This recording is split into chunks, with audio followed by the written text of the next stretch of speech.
আসসালামু আলাইকুম। আমি সবসময় রমাদানে আগে থেকে পেঁয়াজুর জন্য ডাল রেডি করে রাখি, কেননা প্রতিদিন এটা করা সম্ভব না। সেই জন্য আমি একবারে অনেকগুলো ডাল ভিজিয়ে রেখেছি, 3 থেকে 4 পদের। সেই ডালগুলো আমার কতটুক পরিমাণ আমার প্রতিদিন লাগবে সেই পরিমাণে আমি এটা ভাগ করে নিয়েছিলাম। এগুলো আমি 4-5 ঘন্টা ভিজিয়ে রেখে ব্লেন্ডার করে নিয়েছিলাম, পরে ভাগ করে ডিপ করে রেখেছি। এগুলো এখন আমি একটা পলি ব্যাগে সবগুলো ভরে নেব।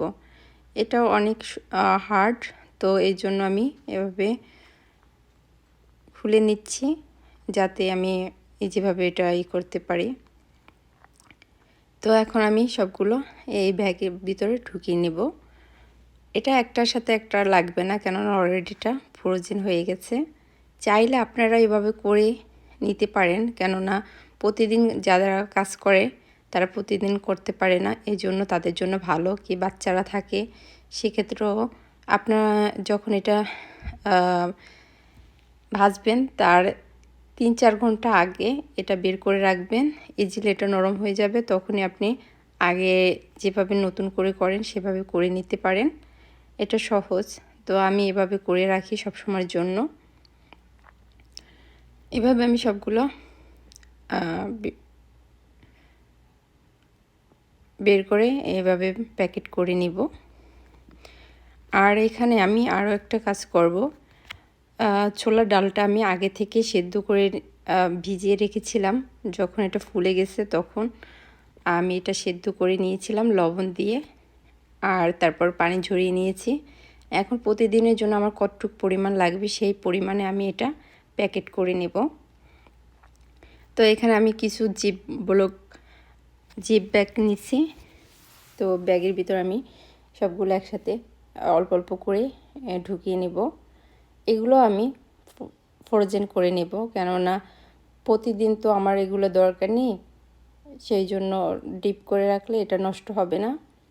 যখন আপনি এটা রান্না করবেন তার 1 ঘন্টা আগে আপনি বের করে রাখতে পারেন, একটু পানির ভিতরে ভিজিয়ে রাখতে পারেন।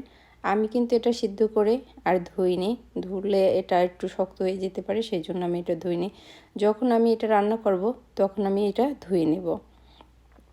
এভাবে আমি সবগুলো প্যাকেট করে নেব।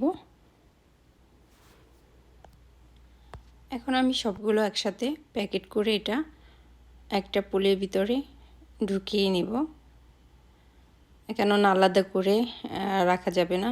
সেই জন্য এটা অবশ্যই মুখটা ঢেকে নেবেন। আমি ভালো করে মুখটি করে নিচ্ছি, আপনারা এভাবে করে নিতে পারেন। তো যখন আপনার প্রয়োজন হবে যতটুকু পরিমাণ সেই পরিমাণে আপনি বের করে নিতে পারেন। এই যে এটা আমার পেঁয়াজুর জন্য রেডি হয়ে গেছে।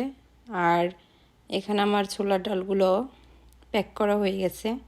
সবগুলো আমি এখন একটা পলি ব্যাগে একসাথে বেঁধে নেব। এখানে ছোলাগুলো প্যাক করা হয়ে গেছে। এই তো এখন আমি এটা ডিপ করে রাখবো। এই যে আমি ডিপ করে সবগুলো রেখে দিলাম। আপনারা যদি চান আপনারা এভাবে প্রসেস